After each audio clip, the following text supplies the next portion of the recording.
भूपेंद्र सिंह हुड्डा ने हमेशा कांग्रेस को मारा है। क्या कर रही है कांग्रेस पार्टी? नौजवानों को कब मौका देगी? भूपेंद्र सिंह हुड्डा जी को दीपेंद्र हुड्डा के सिवा कुछ दिखता नहीं है। पुत्र मुआ, राजनीतिक रूप से अपरिपक्व है दीपेंद्र हुड्डा। भारत का भविष्य है और भारत के नौजवानों का भविष्य है भारतीय जनता पार्टी में उज्जवल है। कभी हरियाणा कांग्रेस के लिए अपना पसीना बहाने वाले कांग्रेस के युवा नेता अनिल धनतोड़ी आज कांग्रेस का हिस्सा नहीं है। बहरहाल अनिल धनतोड़ी आज हमारे साथ हैं, उनसे बातचीत करेंगे। धनतोड़ी जी, सबसे पहले तो ये बताएं, कांग्रेस को अलविदा कह दिया, उस कांग्रेस को जिसको 20 साल आपने सींचा, 20 साल जो है वो कांग्रेस का झंडा लेकर आप चलते रहे, अब अलविदा कह दिया, क्या कारण? कारण बहुत होते हैं, एक कारण नहीं है, कारण बहुत हैं, लेकिन सबसे बड़ा कारण जो है भूपेंद्र सिंह हुड्डा जी हैं। भूपेंद्र सिंह हुड्डा ने हमेशा कांग्रेस को मारा है, जो नौजवानों की फौज। मैं एक सवाल आपके माध्यम से पूछना चाहूँगा, भूपेंद्र सिंह हुड्डा जी, आपने हरियाणा के नौजवान जो सेकंड लाइन की लीडरशिप और थर्ड लाइन की लीडरशिप जो है कहाँ है? आज सेकंड और थर्ड लाइन की लीडरशिप नहीं है। अब उसका कारण क्या है? क्योंकि भूपेंद्र सिंह हुड्डा का पुत्र मोह, वो नहीं चाहते कि दीपेंद्र अभी लगभग 44-45 साल के हैं, उनसे 10 साल छोटा और उनकी एज ग्रुप का कोई भी नौजवान आगे बढ़े। ये मेरा मुख्य कारण था कि मैंने आज जो है कल शाम को भारतीय राष्ट्रीय कांग्रेस से इस्तीफ़ा दे दिया। अब आपने इस्तीफ़ा दे दिया, आप कह रहे हैं कि भूपेंद्र सिंह हुड्डा किसी को आगे नहीं आने देते, लेकिन फिर भी पार्टी जो है उन्हीं को वर्चस्व देती है, उन्हीं को जो है प्रदेश अध्यक्ष की कुर्सी पर बिठाती है, उन्हीं के हाथ में कमान देती है। क्या कारण है? 10 साल मुख्यमंत्री रहे हैं और पार्टी ने बनाया मुख्यमंत्री। और मैं आपको एक बात, पते की बात बताता हूँ। मुझे कल कुछ लोगों ने कहा कि ये चुनाव खुद हार गया और ये बड़ी बड़ी बात कर रहा है और बड़े नेता के खिलाफ। देखिए, नेता कोई छोटा या बड़ा नहीं होता, पार्टी और जनता बनाती है नेता। पार्टी पदवी देती है और जनता जो है जितवाती है, जनता वोट देती है, जनता बनाती है नेता बड़ा। और मैं आपको बताता हूँ, 1982 में पहला चुनाव लड़े भूपेंद्र सिंह हुड्डा एमएलए का, बुरी तरीके से हारे थे। 1987 में लड़े भूपेंद्र सिंह हुड्डा, फिर हारे। पार्टी ने उनको 1991 में एमपी का टिकट दिया और देवीलाल जी को हराया कुछ सौ वोटों से। तो ये समय की बात है और कब कौन। और हम तो भाई पहला 2009 में हमें पहली बार पार्टी ने मौका दिया और जब मैं 32 साल का था और हम चुनाव जीते, पहली चुनाव जीत कर के आए, क्योंकि जनता का प्यार था, आशीर्वाद था और सबसे युवा चेहरा 2009 में मैं चुन करके आया था हरियाणा प्रांत का। तो ये सब उस भगवान का आशीर्वाद है, परमपिता परमेश्वर का आशीर्वाद है, हरियाणा की जनता का आशीर्वाद है।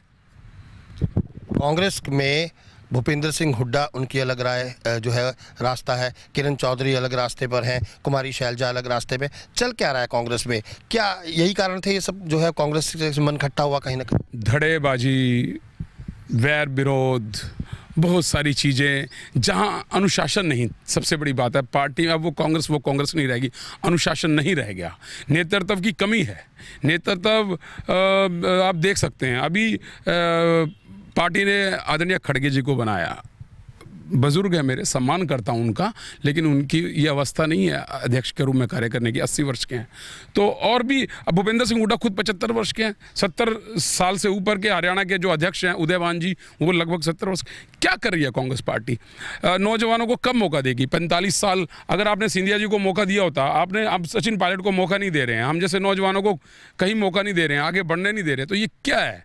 तो मतलब पार्टी का कोई एक प्लेट जो ट्रैक है, वो ट्रैक से गाड़ी जो है नीचे उतर गई है और उसको लाना बड़ा मुश्किल काम है। और मुझे जनता की सेवा करनी है। और आज जो देश है, तेजस्वी ओजस्वी प्रधानमंत्री आदरणीय नरेंद्र मोदी जी के हाथों में सुरक्षित है और हरियाणा मनोहर लाल खट्टर जी के हाथों में सुरक्षित है। तो मेरा ये कहने का मतलब है कि जहां आपको लग रहा है कि भारत की जनता चाहती है, हरियाणा की जनता चाहती है और अगर उनका नेतृत्व करना है और जनता को आगे बढ़ाना है, तो वहाँ जुड़ना चाहिए जहाँ तरक्की, विकास और हम लोगों की, जनता की, जनमानस की सेवा कर सके। और एक ही इस समय पूरे देश में एक ही पार्टी है जनता की सेवा करने की, और वो पार्टी है भारतीय जनता पार्टी। अनिल धंतोड़ी युवा नेता हैं और युवाओं का जो है हमेशा से समर्थन किया कांग्रेस में। जैसा कि आपने बताया कि युवाओं को आगे नहीं लाया जा रहा था, परिवारवाद की भी आपने बात कही, दीपेंद्र हुड्डा को जो है वो आगे लेकर आए। यही कारण है जब उदय भान बने उनका भी जो है आपने विरोध किया। मैं बोल रहा हूँ आपको, बेसिकली क्या है, भूपेंद्र सिंह हुड्डा जी को दीपेंद्र हुड्डा के सिवा कुछ दिखता नहीं है। पुत्र मोह होना चाहिए, स्वाभाविक बात है क्योंकि पिता है, लेकिन आप उस जिसके अंदर काबिलियत ना हो खुद की कुछ करने की, सिर्फ बाप के सहारे चल रहे हैं। एक पिता के सहारा, ठीक है भूपेंद्र हुड्डा जी आप मुख्यमंत्री रहे, उस ज़माने में रह लिए, और देखिए आप लोग कहते हैं कि बहुत बड़े नेता हैं, मैं देखो सम्मान करता हूं उनका। बड़ा नेता, अगर वो बड़े नेता होते, 2005 में मुख्यमंत्री हुए हुड्डा जी, 2005 में 67 सीट दी गई उनको, भजन लाल जी के नेतृत्व में चुनाव लड़ा गया 2005 का, और मुख्यमंत्री हो गए हुड्डा जी। 2009 का चुनाव आया विधानसभा का, सीटें रह गई 40, उस समय मैं भी विधायक चुन करके आया था। 2014 का चुनाव फिर उनके नेतृत्व में लड़ा गया, सीट कितनी रह गई? 15।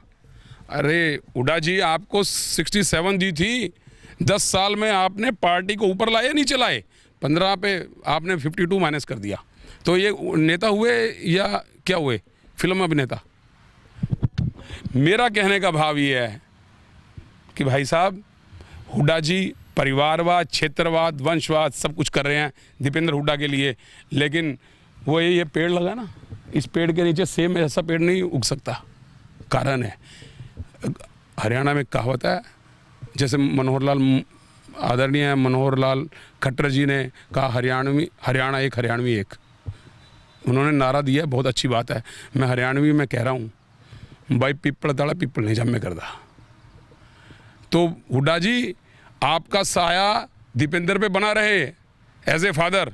मैं प्रभु से कामना करता हूँ कि आपकी लंबी उम्र हो, लेकिन राजनीति रूप से आप उसको जो है अपना साया मत दीजिए, वो पनप नहीं पाएगा। और 45 का हो गया, अब क्या पनपेगा भैया, आप भी देख लेना। अगर भूपेंद्र सिंह हुड्डा की जो कमांड है वो इतनी ख़राब है कि सीटें जो हैं वो फिसल करके नीचे आ जाती हैं। फिलहाल हाल ही में आदमपुर का जो है उपचुनाव है, कमांड फिर भूपेंद्र सिंह हुड्डा के हाथ में। क्या लगता है आपको, क्या होने वाला है उस चुनाव में? भारतीय जनता पार्टी का उम्मीदवार प्रचंड बहुमत से जीत दर्ज करेगा और कांग्रेस की बुरी करारी हार होगी, क्योंकि हुड्डा का नेतृत्व है और दीपेंद्र हुड्डा को इंचार्ज बनाया है। मुझे सुनने में आया है, दीपेंद्र भाई आप अपना चुनाव 2019 का, आपके पिताजी मुख्यमंत्री नहीं थे इसलिए आप हार गए। उससे पहले जितनी भी आपने चुनाव लड़े, 2005, 2009, 2014, आपके पिताजी मुख्यमंत्री थे, इसलिए आप चुनाव जीतते आए हैं। बिना अब फिर आपका 2024 में चुनाव लड़िए, आप अब राज्यसभा मेंबर, आप चुनाव लड़िए, राज्यसभा से इस्तीफा देकर के आप चुनाव लड़िए, चाहे विधानसभा लड़ें या सांसद लड़ें, आप लड़िए, देखिए। यानी बड़ा आरोप है कहीं साम दाम दंड भेद सब लगाए गए थे? निश्चित रूप से सब कुछ लगाया, तभी वो चुनाव जीते थे, अदरवाइज नहीं। काबिलियत नहीं है भाई में, राजनीतिक रूप से परिपक्व नहीं है। मेरा भाई है दीपेंद्र, मैं भाई की इज्जत करता हूँ, छोटा भाई है, लेकिन राजनीतिक रूप से अपरिपक्व है दीपेंद्र हुड्डा। और वो गुण नहीं है जो करंट, वो स्पार्क नहीं है। एक पॉलिटिशियन के अंदर करंट स्पार्क होना चाहिए, स्पार्क नहीं है भाई में वो राजनीति का। बहरहाल आदमपुर चुनाव की आपने बात की कि भाजपा जो है वो प्रचंड जीत हासिल करेगी। भाजपा का गीत आप गा रहे हैं और आप खुद भाजपा में कब जा रहे हैं? अभी जल्द ही आपको सूचना दे दी जाएगी, और इसलिए गीत, देखिए मैं कह रहा हूँ कि भारत का भविष्य है और भारत के नौजवानों का भविष्य है भारतीय जनता पार्टी में उज्जवल है, क्योंकि वहाँ वंशवाद, परिवारवाद नहीं है। आदरणीय प्रधानमंत्री नरेंद्र मोदी जी और आदरणीय मुख्यमंत्री खट्टर जी के नेतृत्व में ये देश, ये प्रदेश तरक्की और विकास कर रहा है, और यहाँ भारत की जनता का भविष्य उज्जवल है। और जहाँ उज्ज्वलता हो वहीं नाता जोड़ना चाहिए, क्योंकि हम राजनीति में, मैं क्यों, मेरा आप मुझसे एक सवाल करेंगे कि आप राजनीति में क्यों? मैं राजनीति में इसलिए कि मैं लोगों की सेवा कर सकूं। एक रटा रटाया डायलॉग नहीं है ये, मैं वाकई, क्योंकि मैं चाहता हूं कि अगर भारत की जनता, हरियाणा की जनता मुझे मौका देगी, मैं यही एक जरिया है राजनीति ही कि जनता की सेवा की जा सके, क्योंकि देश के प्रधानमंत्री मोदी जी देखिए लगातार सेवा, गुजरात की सेवा की, भारत की सेवा कर रहे हैं।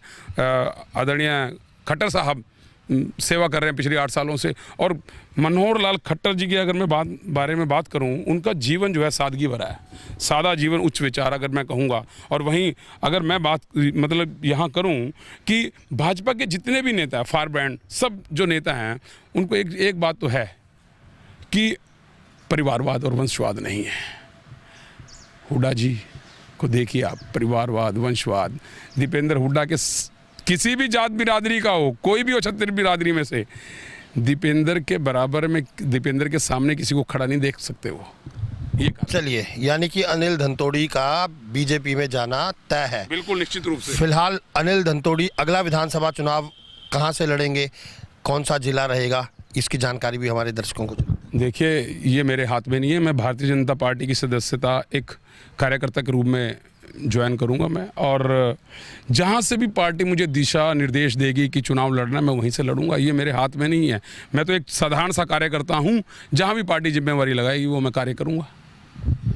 तो ये थे हमारे साथ अनिल धंतोड़ी, जिनका साफ तौर पर ये कहना है कि ये बीजेपी का दामन जल्द ही थामेंगे। पार्टी जहां से भी विधानसभा चुनाव का टिकट देगी वहां से चुनाव लड़ेंगे। बहरहाल और बहुत सी बातों पर बड़ी बेबाकी से इन्होंने राय रखी, और सबसे बड़ा कारण जो इन्होंने कांग्रेस को छोड़ा वो परिवारवाद है, युवाओं को मौका ना देना है। यही कारण है कि 20 साल तक लगातार कांग्रेस का झंडा बुलंद करने वाले अनिल धंतोड़ी अब कांग्रेस में नहीं रहे। अंबाला से कमलप्रीत सब्बरवाल, खबरें अभी तक।